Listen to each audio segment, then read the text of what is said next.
আসসালামু আলাইকুম। দুপুরের সংবাদে আপনাদের দুজনে স্বাগতম। খুব গুরুত্বপূর্ণ ইয়াজুজ মাজুজ নিয়ে তথ্য দেব। অবশ্যই আমার সাথেই থাকবেন আর চ্যানেলটিকে সাবস্ক্রাইব করে নোটিফিকেশনটি অন করে দেবেন যেন আমার তৎক্ষণাৎ ভিডিওগুলো আপনারা সাথে সাথে দেখতে পান। ওকে, তো খুব গুরুত্বপূর্ণ বিষয় নিয়ে আলোচনা করবো আজকে। পরম করুণাময় মেহেরবান আল্লাহর নামে শুরু করলাম। সূরা কাহফ আয়াত 6।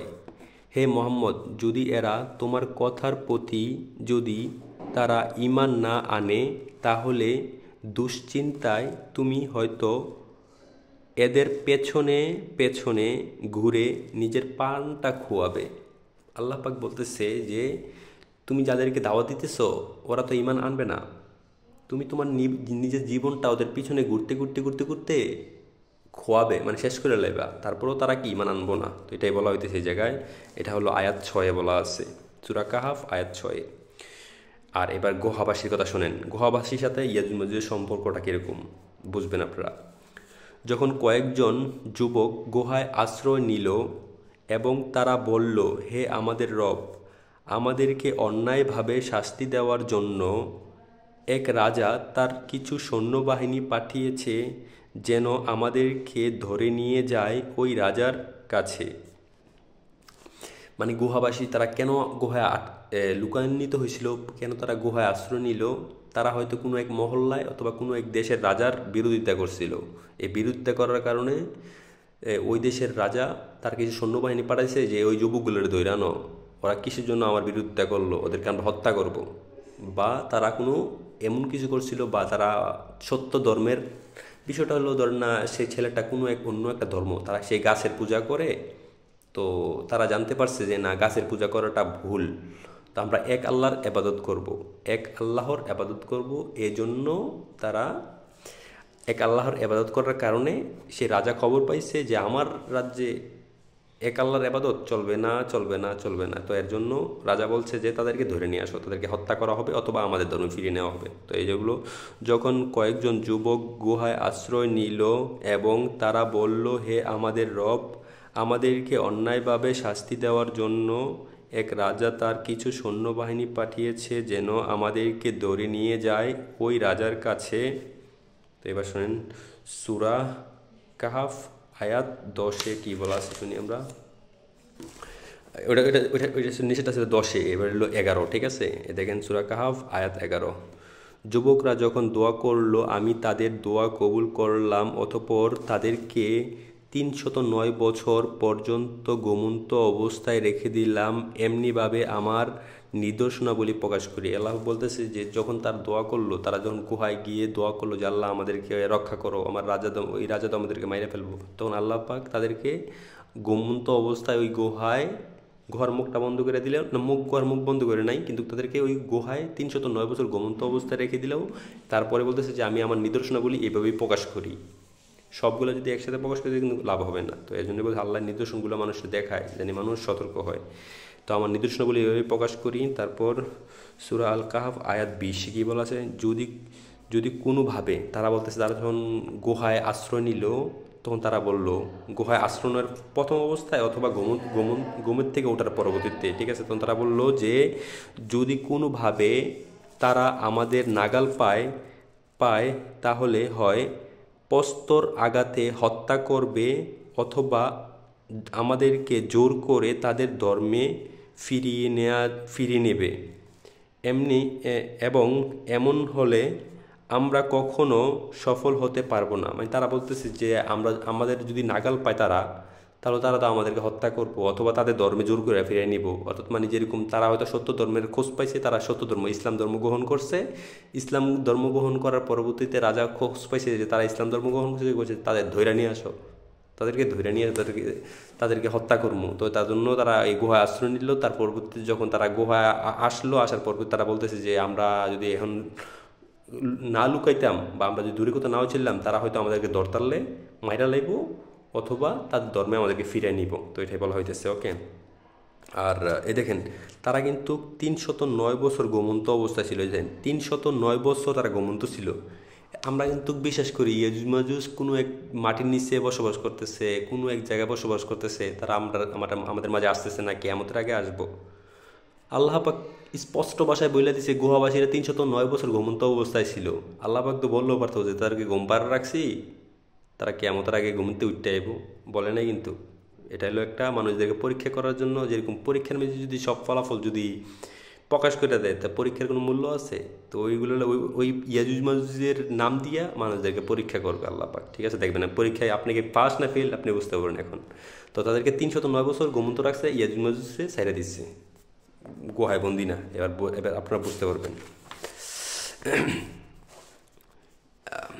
কিছু লোক বলবে, দেখেন যখন তারা গুহাবাসীরা যখন ওই জায়গায় বসবাস 309 বছর ঘুমন্ত অবস্থায় ছিল, অর্থাৎ জীবিত হওয়ার পরবর্তীতে বা আগে পিছিয়ে মানুষ বলবে, যখন না ঘুমন্ত মানে তারা যখন গুহার থেকে ছুটে গেল গা, মুক্তি পাইল, তার পরবর্তীতে কিছু লোক বলবে তারা ছিল 3 জন। দেখেন মানুষের বিতর্ক কোন দাওয়ায় আল্লাহ পাক এগুলোর বিষয় নিয়ে বিতর্ক করার জন্য বাধা দিয়ে রাখছে যে এইগুলোর বিষয়ে নবীজি তুমি এগুলো বিষয় নিয়ে বাড়াবাড়ি করো না, কাউকে জিজ্ঞেসও করো না।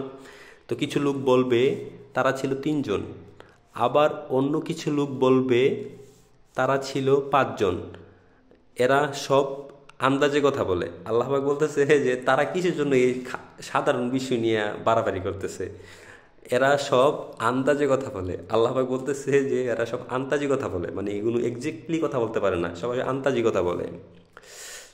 আবার আবার বলে তারা 7 জন ছিল, মানে তাও তাদের বিতর্ক শেষ হয় না। বলে দাও আমার রবই ভালো জানে। তো আল্লাহ পাক বলে দিলে তো সবই শেষ, কিন্তু মানুষের ভিতরে যে খুসখুসানি থাকে ওই খুসখুসানিটা তো প্রকাশিতই হইব। এর জন্য আল্লাহ পাক এক্স্যাক্টলি বলেনি যে তারা কয়জন ছিল, 5 জন 10 জন 20 জন 1000 জন, যতলাম চতলায় থাক, সমস্যা নেই, এগুলো ঝামেলা করে থাকা কি।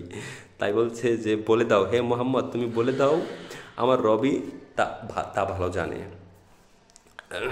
তারপরে আসেন, হে মোহাম্মদ তারা তোমার কাছে জুলকারনাইন সম্পর্কে জিজ্ঞাসা করে। দেখেন ইহুদির কিছু পণ্ডিত আসছিল, তখন জুলকারনাইনকে বলছিল, নবী সাল্লাল্লাহু আলাইহি সাল্লাম বলছিল হে মোহাম্মদ, আল্লাহ পাক বলতেছে হে মোহাম্মদ তারা তোমাকে জুলকারনাইন সম্পর্কে জিজ্ঞাসা করে।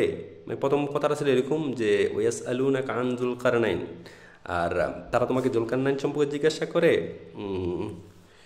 তুমি বলে দাও আমি কিছুদিনের মধ্যেই তার সম্পর্কে তোমাদেরকে কিছু তথ্য দেব। ফর এক্সাম্পল নবীজির কাছে যখন আল্লাহ পাকের ওহী আসতো তো লগে লগে কিন্তু আইসা পড়তো না, তো এর জন্য সময় নিচ্ছে যে আমি তোমাদের কাছে 2-1 দিনের সময় নেই, তার পরবর্তী আমি তোমাদেরকে বলবো। যে একজনা যে মানুষের একটা প্রশ্ন করতেছে, আল্লাহ পাক তৎক্ষণাৎ উত্তর দিয়ে দিতেছে, বিষয়টা এরকম না, প্রশ্ন করছে ঠিক আছে আমি উত্তর দিতেছি তোমাদেরকে, সময় দাও। তো সময় পাইলো, সময় নিল। তো তার পরবর্তীতে দেখেন হে হে হে মোহাম্মদ তারা তোমাকে জুলকারনাইন সম্পর্কে জিজ্ঞেস করে, তুমি বলে দাও আমি তার বিষয়ে কিছু গুরুত্বপূর্ণ তথ্য তোমাদেরকে আমি দেবো। তো এর পরবর্তীতে দেখেন ইয়াজুজ মাজুজ কিন্তু আসতেছে, হ্যাঁ অপেক্ষা করেন। এমনি কিন্তু হুট করে কইলে যে ইয়াজুজ মাজুজ গুহায় বন্দি আছে, এনে বন্দি আছে, হেনে বন্দি আছে, এগুলো কইলে আপনারা কি জীবনও দেখতে পারবেন না, বুঝতে পারবেন না। এবার দেখেন আপনাদেরকে বুঝাই। আমি তাকে পৃথিবীতে, দেখেন জুলকারনাইনের কথা বলা হচ্ছে সূরা কাহাফ নং 84 বলা আছে, সূরা কাহাফে আয়াত নং 84 বলা আছে আমি তাকে পৃথিবীতে কর্তৃত্ব দিয়ে রেখেছিলাম। দেখেন কর্তৃত্ব দিয়ে রেখেছিলাম মানে দীর্ঘ সময় পর্যন্ত সে রাজা বাদশাহ। আগে তো আল্লাহ পাকের কাছে বাদশাহী রাজত্ব পছন্দ, ওকে। তো আল্লাহ পাক বলতেছে যে তাকে আমি কর্তৃত্ব দিয়ে রেখেছিলাম অনেক সময় পর্যন্ত, এবং তাকে সব রকমের জ্ঞান দিয়েছিলাম। মানে দেখেন একজন রাজার কিন্তু পর্যাপ্ত জ্ঞান না থাকলে কিন্তু সে রাজাদারি করতে পারবেন না, রাজার দায়িত্ব পালন করতে পারবেন না।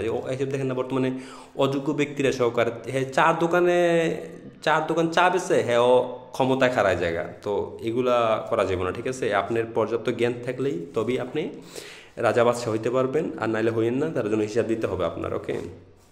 আমি তাকে পৃথিবীতে কর্তৃত্ব দিয়ে রেখেছিলাম এবং তাকে সব রকমের জ্ঞান দিয়েছিলাম, সব রকমের জ্ঞান ছিল তার মাথায়, ওকে। ভালো খারাপ, যুদ্ধ, এটা সেটা বিভিন্ন ধরনের।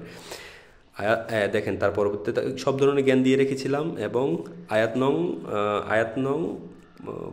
85-তে কত 85, এটা হ্যাঁ ঠিক আছে আমি ভুল করেছিলাম, 84% 85, আয়াত নং 85-তে অতপর সে পশ্চিমের এক অভিযানে পরিচালনা করলো, মানে সে পশ্চিমে কোনো এক অঞ্চলে, মানে তার একটা অভিযান পরিচালনা করলো, মানে সে গেল আর কি, ওই অঞ্চলে প্রবেশ করলো। এবং ওইখানে যাওয়ার পরবর্তী কী হইতেছে আপনারা শুনেন। আমার কথা হয়তো একটু বুঝতে অসুবিধা হইতেছে এই মুহূর্তে, কিন্তু আমার একটু মাথাটা ঠিক কাজ করতেছে না। ওকে,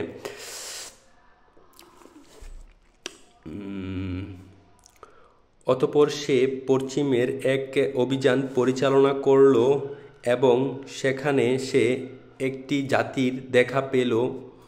আমি বললাম, হে জুলকারনাইন, তুমি যদি চাও তাদেরকে শাস্তি দিতে পারো অথবা ক্ষমা করতে পারো। সে বলল, তাদের মধ্যে যারা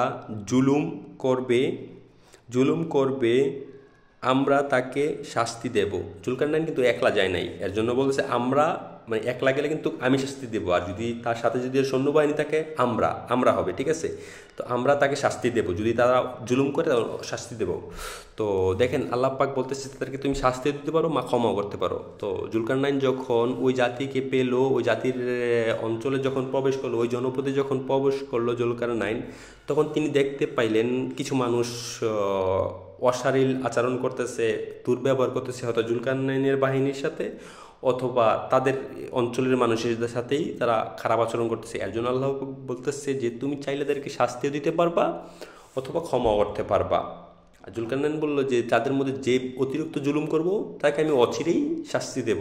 জুলকারনাইন কিন্তু এটার জন্য, এই অঞ্চলের জন্য ওই অভিযান পরিচালনা করে নাই, উনি বড় ধরনের ভয়ঙ্কর সমস্যার সমাধান করার জন্য উনি অভিযান পরিচালনা করতেছেন। তো এর জন্য শর্টকাট এখান থেকে বলছে যে অচিরেই আমি তাদেরকে শাস্তি দেব। তো এখান থেকে সে চলে গেল। তার পরবর্তী দেখেন কি বলা আছে। অতঃপর সে আরেকটি অভিযান পরিচালনা করলো। সে আরেকটি অভিযান পরিচালনা কোথায় করলো?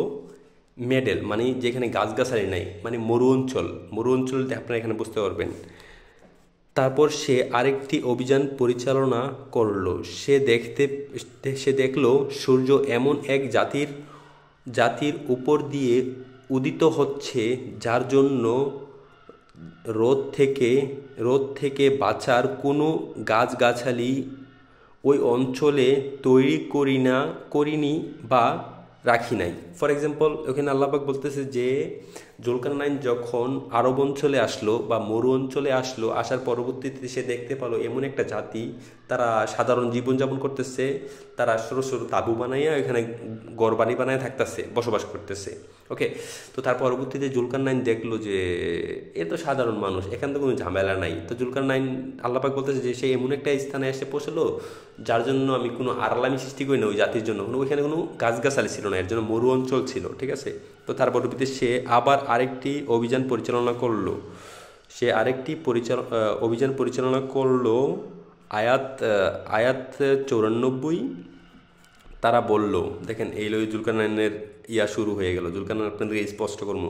তারা বলল, হে জুলকারনাইন, ইয়াজুজ ও মাজুজ এদেশে, মানে তাদের দেশে, এদেশে বিপর্যয় সৃষ্টি করছে।